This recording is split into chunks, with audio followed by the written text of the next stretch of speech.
Nah, ketahanan keluarga ini merupakan salah satu kompetensi dari peradilan agama sebagai pengadilan keluarga. Aplikasi itu adalah kita beri nama dengan Satria Majapahit Juara.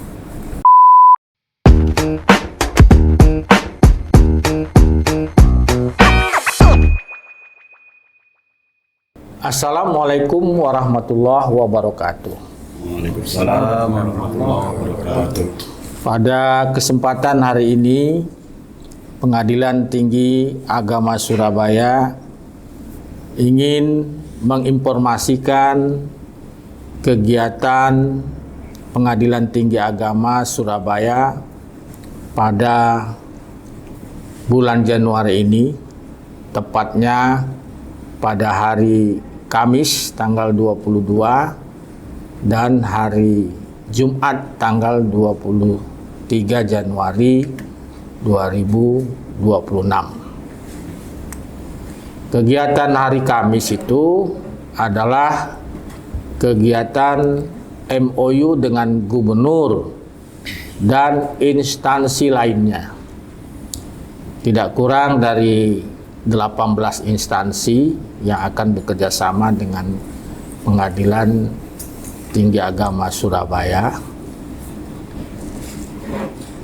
MOU ini mengangkat sebuah isu mengenai ketahanan keluarga. MOU ini juga dimaksudkan untuk mengisi aplikasi yang sudah di-launching oleh Ketua Muda Agama Mahkamah Agung Republik Indonesia pada puncak peringatan Milad ke-49 PTA Surabaya pada tanggal 23 Desember 2025 yang lalu. Aplikasi itu adalah kita beri nama dengan Satria Majapahit Juara, yaitu sistem informasi terintegrasi kerjasama mewujudkan ketahanan keluarga dengan instansi terkait menuju Jawa Timur, gerbang baru Nusantara. MOU ini dan aplikasi ini merupakan pengembangan dari MOU sebelumnya yang sudah juga ditandatangani oleh Gubernur dan Pengadilan Tinggi Agama Surabaya beserta pemerintah daerah dan organisasi masyarakat perempuan, yaitu Muslimat dan Fatayat Nahdlatul Ulama serta Aisyah dan Nasyatul Aisyah. Disebut sebuah pengembangan karena aplikasi ini atau MOU ini cakupannya lebih luas, tidak hanya terhadap perlindungan terhadap hak perempuan dan anak, tetapi seluruh anggota keluarga, termasuk laki-laki dan orang tua, serta harta kekayaan keluarga. Nah, ketahanan keluarga ini merupakan salah satu kompetensi dari peradilan agama sebagai pengadilan keluarga. Itu mengenai MOU. Nah, setelah MOU, pada hari yang sama dilaksanakan Sarasehan. Sarasehan ini mengambil tema mengenai perlindungan hak perempuan dan anak pasca perceraian. Sarasehan ini bersifat internasional karena diikuti oleh AIPJ. Ya. AIPJ itu adalah suatu organisasi partnership antara Indonesia dan Australia. Nanti tanggal 22 malam diadakan silaturahim pengurus pusat PPHIMM dengan para ketua pengadilan tinggi agama dan mahkamah syariah se-Indonesia. Besok harinya tanggal 23 Januari 2026 bertempat di Universitas Muhammadiyah Surabaya dilaksanakan seminar internasional tentang ketahanan peradilan agama menghadapi era disrupsi dengan mengambil topik menyingkap perjalanan peradilan elektronik di peradilan agama. Nah, ini dilaksanakan karena peradilan elektronik ini merupakan peradilan masa era disrupsi, dan peradilan elektronik ini akan kita perbincangkan mengenai keunggulan dan kelemahannya serta tantangan dan peluangnya. Seminar ini juga disebut sebagai seminar internasional karena salah satu pembicaranya adalah hakim dari Australia. Itulah informasi pokoknya. Nanti akan diuraikan mengenai detail-detailnya oleh sebelah kiri saya Bapak Saiful Heja dan Pak Nafi, dan di sebelah kanan saya oleh Pak Supadi dan Pak Maksum Umar. Bapak Ibu sekalian yang kami hormati, seperti apa yang telah disampaikan oleh Bapak Ketua Pengadilan Tinggi Agama Surabaya, di antara dari beberapa kegiatan tersebut adalah di antaranya yaitu tentang MOU. Kenapa kok harus dilakukan MOU? Tentu ada tujuannya. Tujuan pelaksanaan MOU tersebut yang paling urgen adalah yang pertama, memantapkan kesepahaman tentang urgensi kerjasama dengan ketahanan keluarga berupa perlindungan terhadap anggota dan harta kekayaan keluarga, terutama terhadap perempuan dan anak pasca terjadinya perceraian. Yang kedua adalah memasyarakatkan MOU atau nota kesepahaman kepada masyarakat luas agar diketahui dan dipahami dengan baik, serta memiliki kesadaran tentang perlindungan anggota dan harta kekayaan keluarga. Sedangkan yang ketiga adalah melakukan sharing data dengan instansi terkait dengan memanfaatkan aplikasi Satria Majapahit Juara, seperti apa yang telah disampaikan oleh beliau tadi. Sedangkan yang keempat adalah menjamin hak perempuan dan anak pasca perceraian. Dengan adanya tujuan tersebut, sehingga di samping kami Pengadilan Tinggi Agama Surabaya yang mengetahui tentang tugas-tugas pokok kami, maka diharapkan dengan besar sekali bahwasanya instansi-instansi terkait yang mengadakan MOU dengan kami juga paham terhadap tujuan dan maksud adanya MOU ini serta keuntungan-keuntungan nantinya yang akan dihasilkan oleh MOU tersebut. Saya kira demikian. Terima kasih. Bapak Ibu yang kami hormati, menambahkan penjelasan dari Bapak KPTA dan koordinator, ya ketua koordinator MOU, saya menambahkan bahwa pengadilan menyadari bahwa tidak cukup penyelesaian keluarga itu dilakukan oleh pengadilan itu sendiri. Bapak Ibu, ternyata masalah keluarga ini, khususnya ketahanan keluarga, itu ujung-ujungnya isunya adalah pengadilan ini dianggap sebagai tukang cerai, mungkin bahasa umumnya seperti itu ya, tukang cerai. Kemudian isu yang berikutnya adalah pengadilan ini terlalu gampang memberikan izin dispensasi kawin. Kita ingin mengubur dua isu ini dengan program dan kegiatan yang dilakukan oleh Bapak KPTA seperti tadi itu. Jadi di Jawa Timur ini kita ingin mengangkat bahwa peradilan ini tidak seperti isu tersebut, dan keadilan itu tidak bisa kita suguhkan sendirian.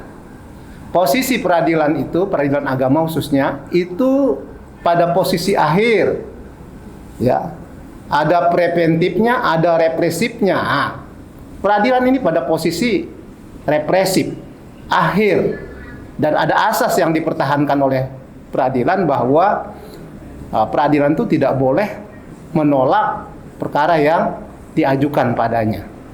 Jadi tidak benar isu itu. Untuk itu kerjasama ketahanan keluarga ini menjadi hal yang urgen dengan lintas instansi, ormas, kementerian, lembaga, khususnya dengan pemerintah daerah, gubernur Provinsi Jawa Timur, karena gubernurlah yang memiliki masyarakat.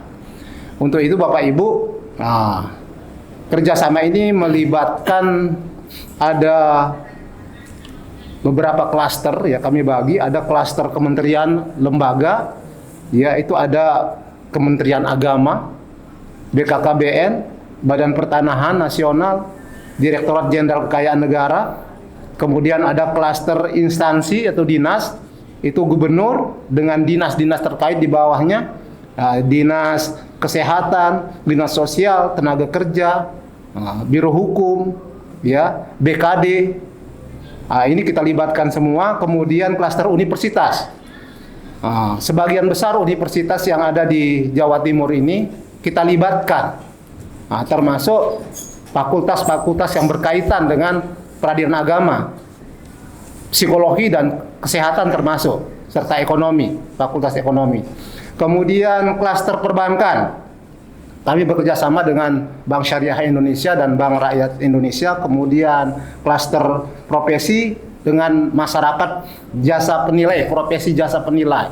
Ini terkait dengan hak-hak pencari keadilan terhadap lelang, ya. Kemudian ada Pradi, ada APSI, Peka, Jawa Pos, kami melibatkan itu. Kemudian klaster berikutnya adalah Ormas, Majelis Ulama, Fatayat NU, Muslimat Nahdlatul Ulama, Muhammadiyah, dan yang lain-lainnya. Saya pikir itu Bapak Ibu, dan mudah-mudahan ini menjadi contoh untuk nasional dan dalam menjaga ketahanan keluarga, sehingga isu yang seperti tadi itu dapat kita hapuskan atau kita berikan pengertian kepada masyarakat secara umum. Terima kasih.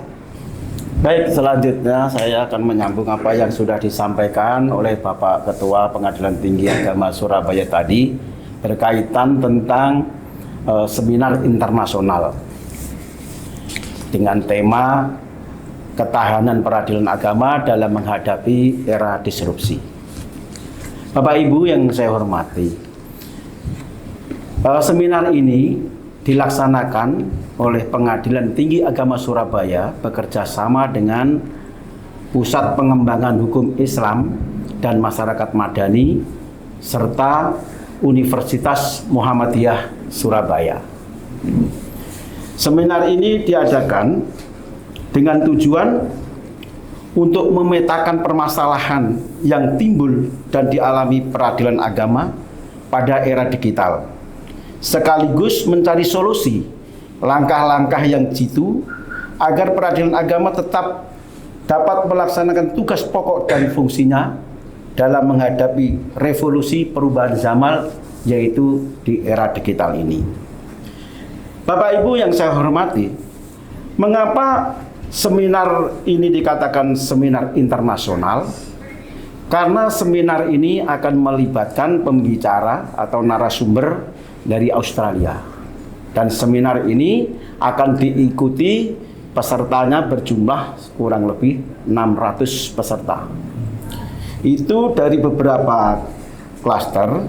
Yang pertama yaitu dari Hakim Agung Kamar Agama, dari pimpinan Badan Peradilan Agama Mahkamah Agung, pengurus pusat PPHIMM, Ketua Pengadilan Tinggi Agama se-Indonesia, Ketua Pengadilan Agama di wilayah Pengadilan Tinggi Agama Semarang, Ketua Pengadilan Agama di wilayah hukum Pengadilan Tinggi Agama Yogyakarta, dan Ketua Pengadilan Agama sewilayah hukum Pengadilan Tinggi Agama Surabaya, beserta wakil ketua, panitera, sekretaris, dan hakim seluruh di Pengadilan Agama di wilayah hukum Pengadilan Tinggi Agama Surabaya ikut dalam seminar tersebut.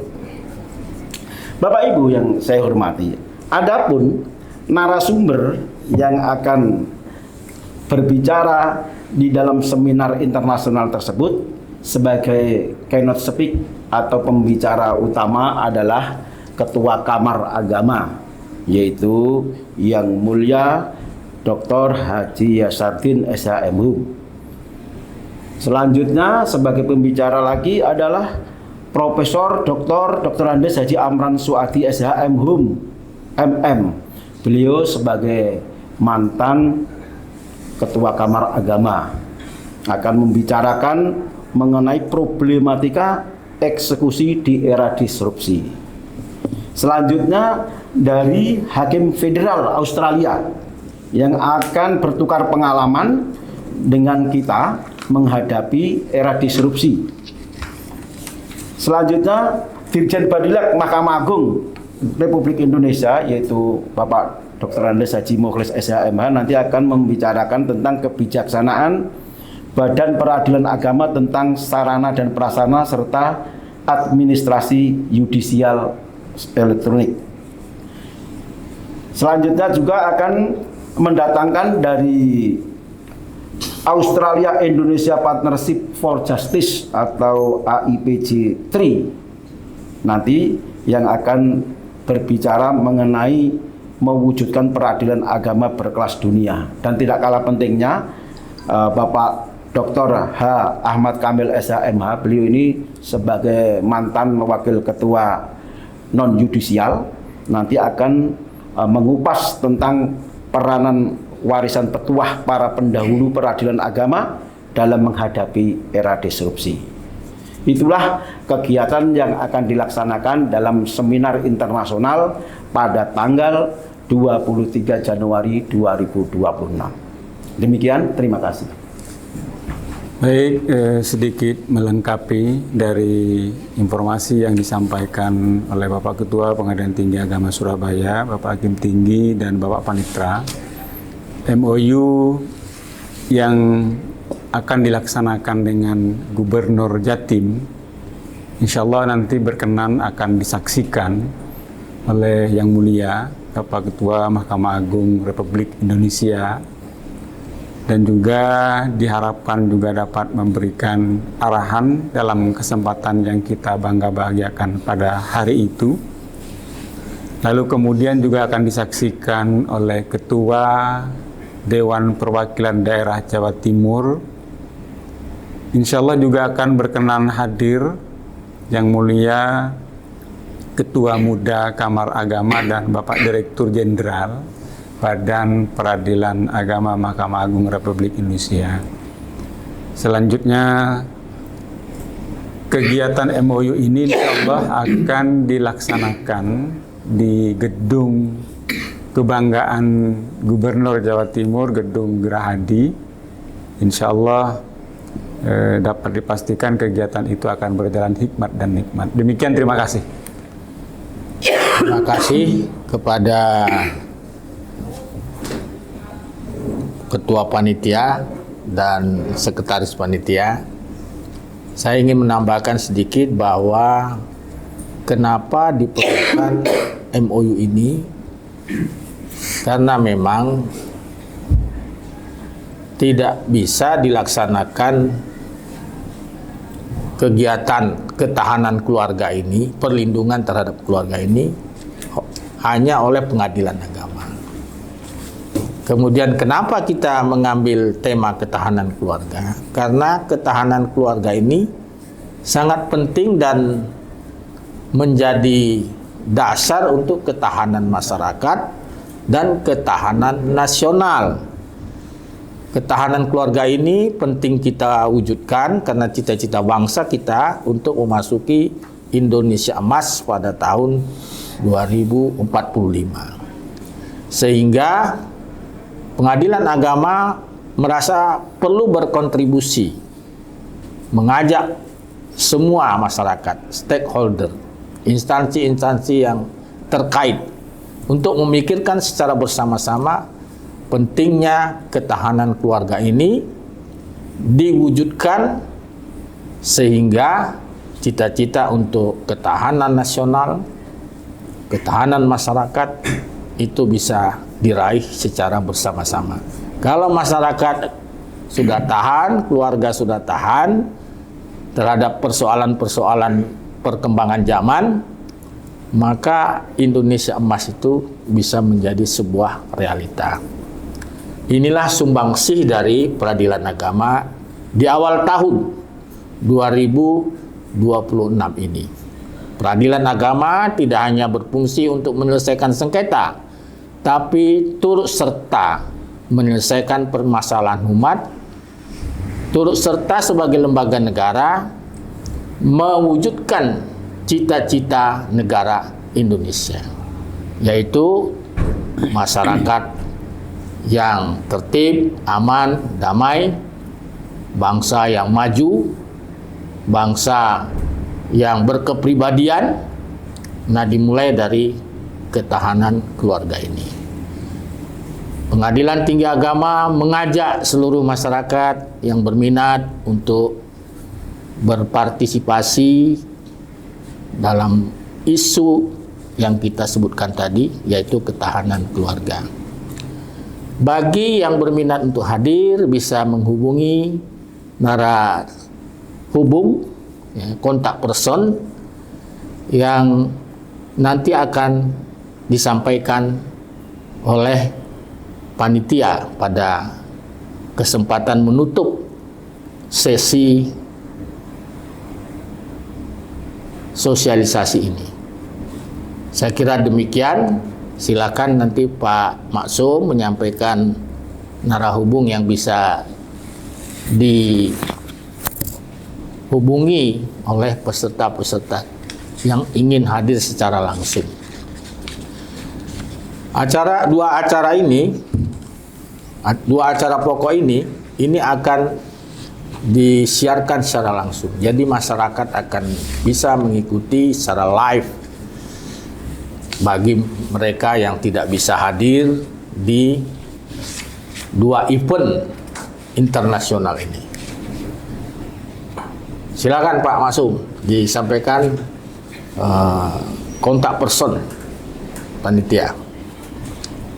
Baik, untuk kontak person panitia kami persilahkan Bapak Ibu bisa menghubungi nomor kontak Bapak Haji Muhammad Nizam Ansori, SHMH, Kabak Perencanaan dan Kepegawaian di nomor HP 088170007092. Terima kasih. Ya, itulah kontak person yang resmi, tapi tidak tertutup juga bisa menghubungi kami, aparatur Peradilan Tinggi Agama Surabaya. Demikian, terima kasih. Wabillahi taufiq wal hidayah. Wallahu muwaffiq ila aqwamit thoriq. Wassalamualaikum warahmatullahi wabarakatuh. Waalaikumsalam warahmatullahi wabarakatuh.